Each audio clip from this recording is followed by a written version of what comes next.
அனைவருக்கும் வணக்கம். அனைத்து பென்ஷன்தாரர்களுக்கும் ஒரு முக்கியமான செய்தி. அதாவது இபிஎஃப்ஓ முக்கிய விதிகளில் மாற்றத்தை கொண்டு வந்திருக்காங்க. வாழ்நாள் பாதுகாப்பு காப்பீடு, அதாவது புதிய ஊழியர்களுக்கு பயனளிக்கும் விதமாகவும் வேலை மாறிய பிறகு சலுகை, அது மட்டும் இல்லாமல் காப்பீடு சலுகை எவ்வாறு பெறுவது போன்ற முழுமையான தகவலை தான் இந்த வீடியோவில் பார்க்க போகிறோம். ஸோ ஸ்கிப் பண்ணாமல் கடைசி வரைக்கும் பாருங்கள். நம்ம சேனலில் சப்ஸ்கிரைப் பண்ணாதவங்க பண்ணி வச்சுக்கோங்க. நம்ம சேனலில் சென்ட்ரல் மற்றும் ஸ்டேட் கவர்மெண்ட் சம்பந்தமான ஆல் அப்டேட்ஸ் போட்டுருவோம். ஸோ மறக்காமல் சப்ஸ்கிரைப் பண்ணிருங்க. வாங்க வீடியோக்குள்ள போகலாம். ஃபர்ஸ்ட் ஆஃப் ஆல் பார்த்தீங்கன்னா இடிஎல்ஐ ஸ்கீம், அதாவது இடிஎல்ஐ திட்டம் 1976 அரசாங்கத்தால் தொடங்கப்பட்டது. பணியின் போது திடீரென மரணம் ஏற்பட்டால் பணியாளரின் குடும்பத்திற்கு நிதி பாதுகாப்பை வழங்குவதே இந்த திட்டத்தின் நோக்கமாகும். இந்த திட்டத்தின் கீழ் இபிஎஃப் உறுப்பினர்கள் இறந்தால் அவர் குடும்பத்திற்கு காப்பீடு தொகை வழங்கப்படுகிறது.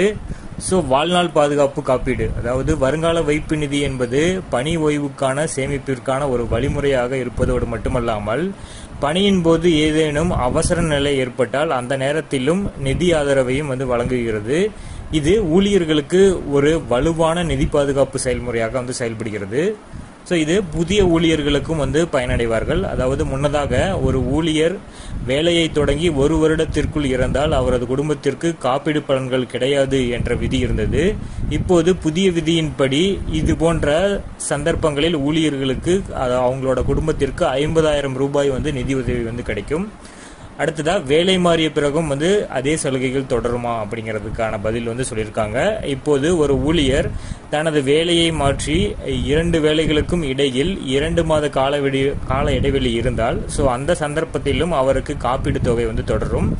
இது குடும்பத்தின் நிதி பாதுகாப்பை உறுதி செய்யும்.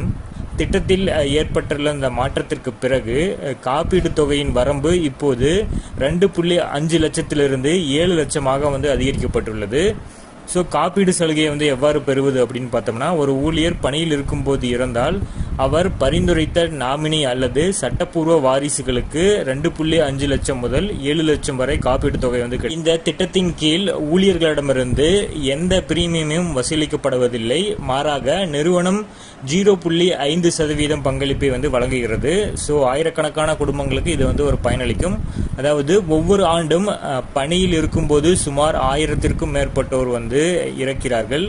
இபிஎஃப்ஓவின் இந்த மாற்றங்கள் அந்த பணியாளர்களின் இறப்பால் பாதிக்கப்பட்ட குடும்பங்களுக்கு நிதி பாதுகாப்பை வழங்கும். மேலும் இது சமூக பாதுகாப்பு அமைப்பையும் வலுப்படுத்தும். இது ஊழியர்களுக்கு பாதுகாப்பு உணர்வையும் அதிகரிக்கும் அப்படிங்கறத சொல்லியிருக்காங்க. ஸோ இது மிகவும் வரவேற்கத்தக்கது தான். ஸோ மறக்காம நம்ம சேனலை சப்ஸ்கிரைப் பண்ணிக்கங்க. நம்ம சேனல்ல சென்ட்ரல் மற்றும் ஸ்டேட் கவர்மெண்ட் சம்பந்தமான ஆல் அப்டேட்ஸ் இருக்கும். ஸோ மறக்காம சப்ஸ்கிரைப் பண்ணிக்கங்க. தேங்க்யூ.